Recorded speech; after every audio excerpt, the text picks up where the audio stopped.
తాడిపత్రిపై మాజీ ఎమ్మెల్యే కేతిరెడ్డి పెద్దారెడ్డి మళ్లీ సంచలన వ్యాఖ్యలు చేశారు. తాను తాడిపత్రికి ఎక్కడ వస్తానో అని జేసీ ప్రభాకర్ రెడ్డి నిద్రలో కూడా కలవరపడుతున్నారని ఎద్దేవా చేశారు.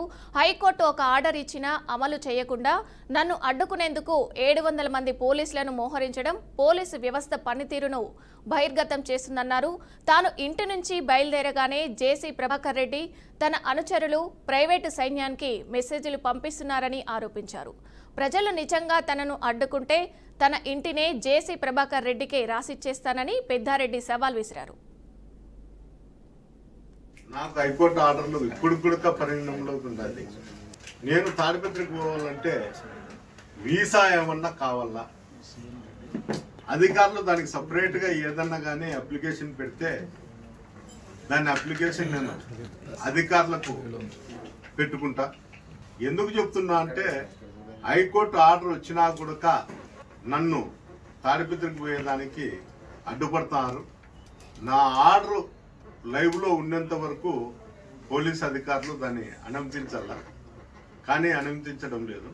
ముఖ్యంగా నిన్న మొన్న కూడా జరిగిన ప్రెస్ మీట్లలో జేసీ ప్రభాకర్ రెడ్డి మా కార్యకర్తలను అన్యాయంగా కేసులలో పెట్టినాడు అని చెప్తున్నారు. వాళ్ళ కార్యకర్తలు కేసులో పెట్టినప్పుడు వాళ్ళు కూడా కౌంటర్ కేసు అనేది ఉంది. దాంట్లో ఒకసారి అది ఆలోచన చేయమని అతను వన్ సైడ్ కేసులు ఎప్పుడు కూడా మా ప్రభుత్వంలో కానీ ఎప్పుడు కూడా పెట్టలేదు. తాడిపత్రిలో ఎప్పుడు కూడా కౌంటర్ కేసులతోనే జరిగింది. అతను మా మహిళలను కూడా ఇబ్బంది పెడతారని చెప్పడం జరుగుతుంది. మహిళా కౌన్సిలర్లు అనే వాళ్ళు ప్రతిరోజు యూట్యూబ్లలో వాళ్ళకుండే మహిళలు ఏం మాట్లాడుతున్నారో అందరికీ తెలుసు. అధికారం లేనప్పుడు కానీ అధికారం ఉన్నప్పుడు కానీ ఇలాంటి వాళ్ళు మీద కేసు ఉంది అంటే వాళ్ళు కూడా ఇతరులు.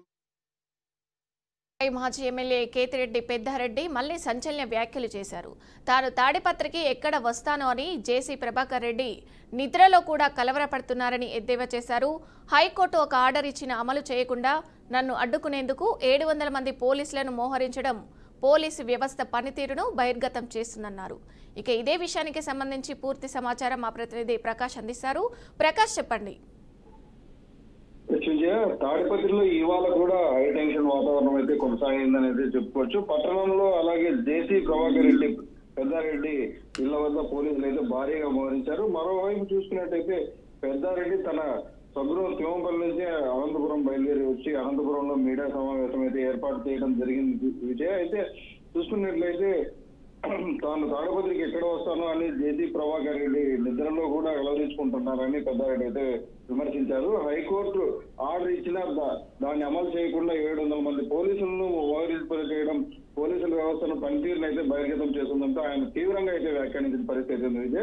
తాను ఇంటి నుంచి బయలుదేరగానే ప్రభాకర్ రెడ్డి తన అనుచరులకు ప్రైవేటు సైన్యాన్ని మెసేజ్ ద్వారా తన వద్దకు రప్పించుకుంటున్నారంటే పెద్దారెడ్డి అయితే ఆరోపించిన పరిస్థితి ఉంది. ప్రజలు నిజంగా తనను అడ్డుకుంటే తన ఇంటినే ప్రభాకర్ రెడ్డికి రాజీ చేస్తానంటూ ఆయన సవాలు విసిరడం పరిస్థితి కూడా ఉంది.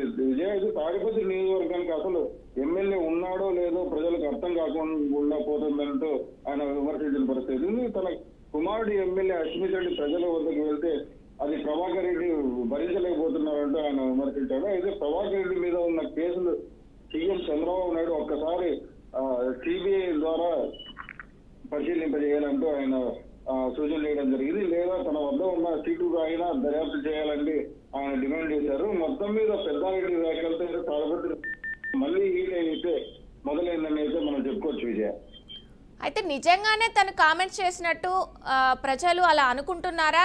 అండ్ వైసీపీ కార్యకర్తలు కానీ దీనికి ఎలా సపోర్ట్ చేస్తున్నారు? అంటే తనకు సపోర్ట్ చేస్తున్నారా, పెద్దారెడ్డికి సపోర్ట్ చేస్తున్నారా?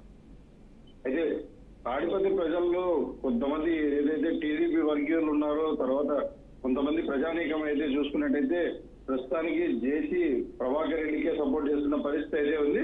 అది మనం చెప్పకనే గతంలో ఏదైతే మున్సిపల్ ఎన్నికలు జరిగాయో ఆ ఎన్నికల ద్వారానే వైసీపీ హయాంలోనే టీడీపీ మున్సిపల్ చైర్పర్సన్ గెలవడం అనేది అది గొప్ప సంగతి. దాని ద్వారానే ప్రజలు ఎవరి వైపు మొగ్గు చూపారనేది మనకు తెలుస్తుంది. Vijay. Okay, right. Thank you Prakash.